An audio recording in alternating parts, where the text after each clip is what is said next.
guys, I'm back with another suggestion video. I'll put the suggestion right here in the thingy. So Geography Now, Canada. So I'll obviously sound about Canada. Whoops. So I don't know what to expect here. It's about 13 minutes long, so kind of lengthy. Like I do not know what to expect here at all. I don't know who this guy is. Like I see him just, it's paused in the beginning of the video, but I see him already and I don't know who this guy is. I don't know what this is. But obviously I'll find out. So let me close the door real quick just so no one hears me. Here comes upstairs. Or at least someone does come upstairs. And again, don't mind my cat. If she starts meowing, then she just does that because she loves me. Like, who doesn't? So, yeah, let's get into this video. Here at Geography Now, we got over 40 people that emailed us to help out with this episode from Canada. So, without further ado, here comes the Canada episode. So, the geography of Canada. Hey Geography peeps, I'm your host Barbie. A lot of people sometimes have trouble distinguishing between Americans from the US and Canadians. Here's a little analogy. Americans are kind of like teenage boys. They're opinionated, energetic, and confident, whereas Canadians are kind of like teenage girls. They'll be polite to you to your face, but then they'll talk crap behind your back. That being said, let's see if we can That's not necessarily flag. true. No, not necessarily true, but you know. The flag consists of a red field with a white square in the middle. In the middle of the entire flag lies a single 11-pointed red maple leaf. Red symbolizes the sacrifice during both world wars, and the white symbolizes the peace, tranquility, and neutrality of the country. The maple leaf has historically been a symbol of Canada for centuries, even during British rule. Some Canadians will tell you the 11 points symbolize the provinces, and the last one being for the territories, but that's not really true. That's just kind of how the leaf looks. Also, keep in mind, Quebec would much rather fly this flag instead of the maple leaf, but we'll discuss more about that in Alright, so Canada is huge. It's the second largest country in the world, so it's pretty safe to say that you can bet that there's going to be a lot of interesting things when it comes to administrative divisions. First of all, Canada is located on the North American continent, right above the United States, bordered by 3 oceans, the Atlantic, the Arctic, and the Pacific on all 3 sides. The country stretches over 6 time zones and is divided into 10 provinces. Yes, people, Newfoundland and Labrador are together one province, and 3 territories in the north, the capital of Ottawa being in the province of Ontario. Now let's have some fun. Now, the thing is, Canada's domain is lavished with sovereignty, enigma, and semi-autonomous wonder. First of all, let's talk about the border. At over 8,800 kilometers, or 5,500 miles, with thousands of markers along the way, Canada and the US have the world's longest border between any 2 countries. Things are a little tame on the east coast, except for that one island they have a dispute with Denmark over, and that one other island within kayaking distance that France refuses to let go of, until you get to the Quebec-Vermont border, and things get a little messed up when you reach Derby Line and Stansted. Since the town was built before modern-day borders were properly established, the town has a variety of houses, businesses, and buildings that lie directly on the border. Haskell Free Library even marks the border in its reading rooms and has an entrance for people on the US side and the Canada side. People of each country must enter on their side, and if they exit on the opposite country, they must stay on the sidewalk and report to the customs office. Failure to do so and stepping on the road can result in arrest. And this delightfully accidental slab of confusion, known as the Northwest Angle, that belongs to Minnesota, mostly owned by the Ojibwe tribe, situated on the Lake of the Woods, where you can find the reassuringly perfect getaway spots, Massacre Island, and Little Massacre Island. The rest of the border tries as best as it can to cut straight on the 49th parallel, even though it zigzags a little bit, and 4 airports have runways that either straddle or are exactly parallel to the border. Somewhere around 80% of Canadians live within 100 miles or 160 kilometers to the border of the US, and the further north you go, things just get a little kind of fuzzy and neglected. They still have a little bit of trouble integrating the rest of the land the further up you go. There are only 2 main highways that lead to the Yukon and Northwest Territories from the south, whereas there are virtually no roads leading to any of the provinces or territories into none of it. The only way to get into none of it is to either fly or take a boat. I mean, technically you could walk across the border, but that would suck. Speaking of none of it, Canada has the most northerly inhabited place in the world. Alert Canada, a perpetually icy, frozen, desolate settlement typically operated by as few as 5 people year-round, functioning as both as a militaristic station and a seasonal research facility. Now, the one thing you have to know about Canada's administrative divisions is that it all kind of constitutionally fits together until you get to Quebec. Although Quebec is still considered a province of Canada, they've made it very clear in the past that they have a strong sense of Quebecois nationalism that many even take to this separatist extreme. Nonetheless, many of Canada's divisions and functions are heavily influenced by the landscape, such we will discuss in.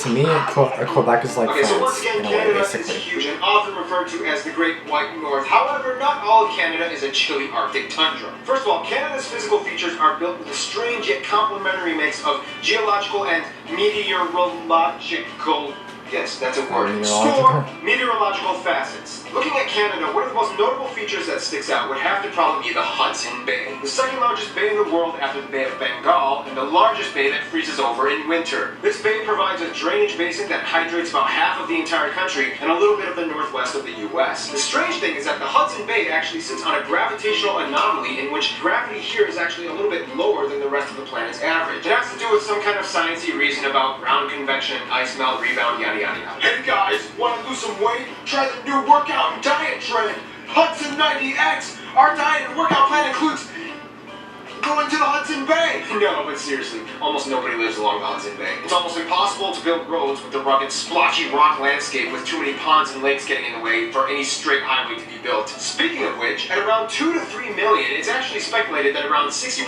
of all the world's lakes and about 30% of all the world's fresh water can be found in Canada. Tap water can actually have better quality than bottled water in Canada. This has to do largely with the domineering, freckly crevice zone that takes up about half of the entire country, the Canadian Shield. The Canadian Shield is a wide plateau of exposed Precambrian igneous rock that harbors little soil and vegetation, but offers a glory field of mining. Canada has some of the world's richest deposits of metal ores like nickel, gold, silver, and copper. 2/3 of all the cesium in the world comes from one mine in Manitoba, Burnick Lake. Fun little side note, Canada has the world's largest third-order lake island. That's an island in a lake on an island in a lake on an island. Located on Victoria Island, this little squiggly 4-acre rock was discovered by map nerds who scrolled Google Maps just a couple of years ago. The island has no name and has most likely never had anyone step foot on it. I mean, I'll do it if nobody else will, but I might need a corporate sponsorship. I'm looking at you, Aunt Jemima. Canada also has 2 of the top 10 largest impact craters on Earth. Sudbury Crater in Ontario and Manicouagan in Quebec with its almost perfectly circular imprint flooded and now a reservoir that you can see from space. Okay, there's a lot more in this section, so I'm just going to kind of rapid fire throughout all the rest of the facts. About 40% of the country is covered in forests, and about 1/10 of the world's forests are in Canada. Over 60% of the world's polar bears live in Canada. The Bay of Fundy has the world's highest tidal range, with the highest point being over 16 meters. Niagara Falls looks cool. Mount Thor has the world's highest vertical drop. Quebec alone supplies about 70% of the world's maple syrup, and they actually have a maple syrup reserve with over 222,000 barrels of maple syrup. Prince Edward Island has a weird natural phenomena in which the sands on the beach make this weird squeaking noise when you step on it. Here's some footage.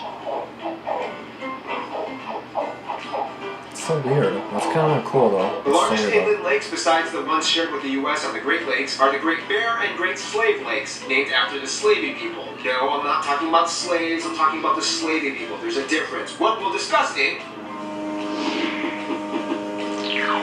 demographics. Canada is one of those places where everybody kind of fits in, but there's always a little bit of gossip pointing around every corner. First of all, Canada has about 35 million people, making it one of the least densely populated places on Earth, about 3/4 of whom identify as white. Asians make up about 14%, natives and aboriginal peoples make up a surprising 5%, blacks at 3%, Latinos at 2%, and the rest are just kind of everything else. Now again, Canada's population takes another turn because in addition to ethnicity, Canada also has linguistic groups. About 1 out of every 3 Canadians either speaks French fluently or understands enough to get by. The whole Quebec thing kind of plays a paramount role in Canada's societal operations. They kind of have to work really hard to make sure that this one province cooperates. Also, keep in mind, Quebec isn't the only place in Canada where French is spoken. Communities in Ontario, Manitoba, and especially the Maritime province like Newfoundland, New Brunswick, and Nova Scotia have huge communities of French speakers. The difference though is that these French speakers have an even deeper level of segregated culture. Many people in the Maritime provinces have a unique Acadian French culture that differs from Quebec. Fun side note, the Cajun people of the US in Louisiana are generally descended from the Acadian people that were expelled and deported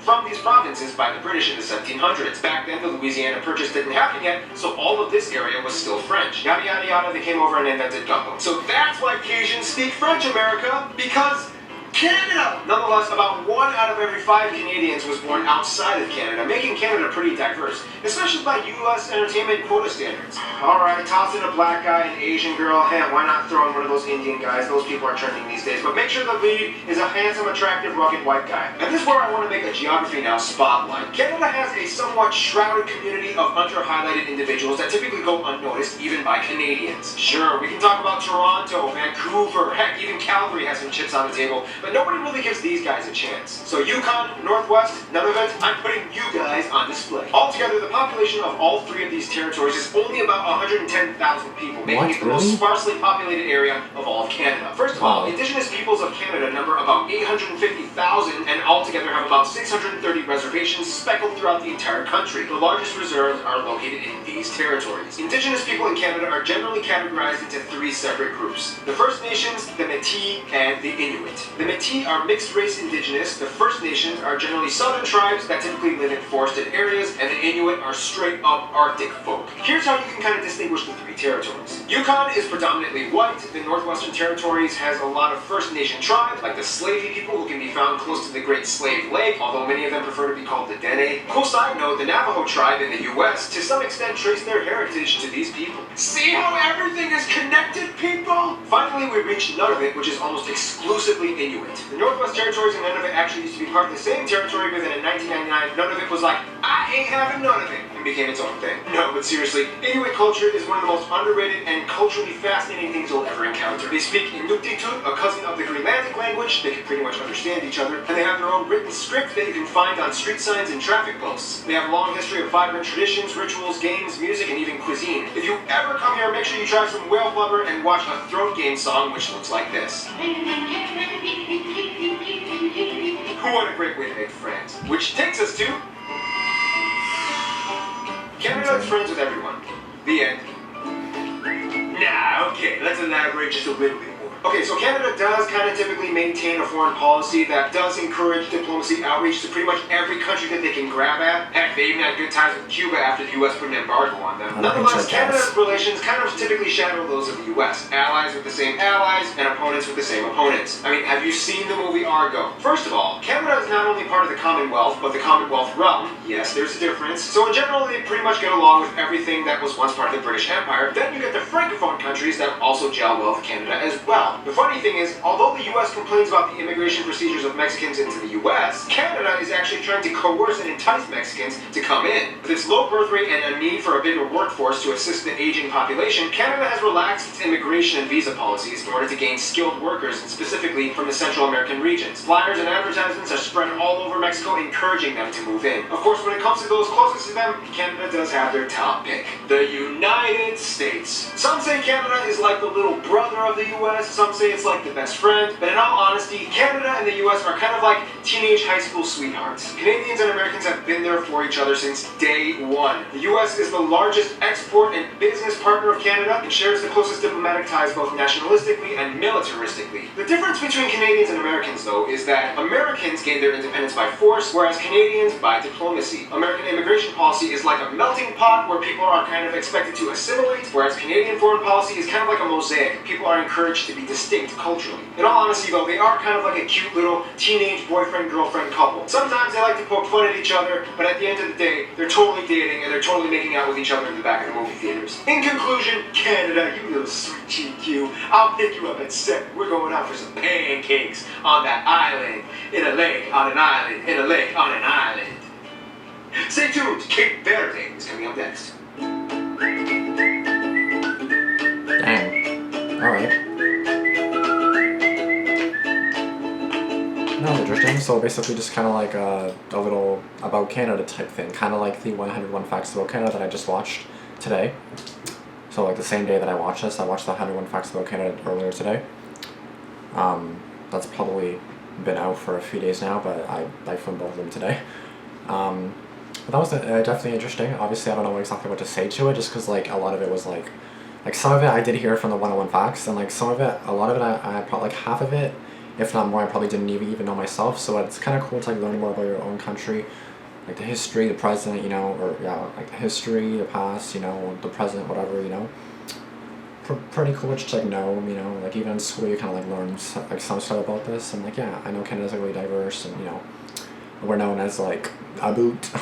And you know, maple syrup and Tim Hortons and donuts and coffee, and well, not necessarily donuts and coffee, just like Tim Hortons. But yeah, I mean, yeah,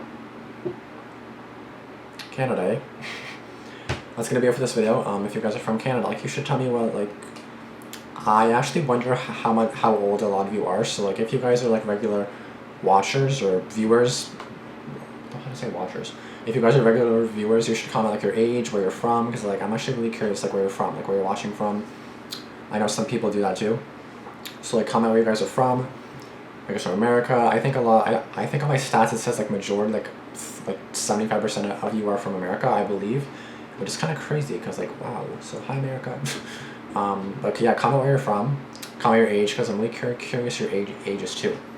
Just to like see like are you guys around my age, are you older, are you younger, like that sort of thing.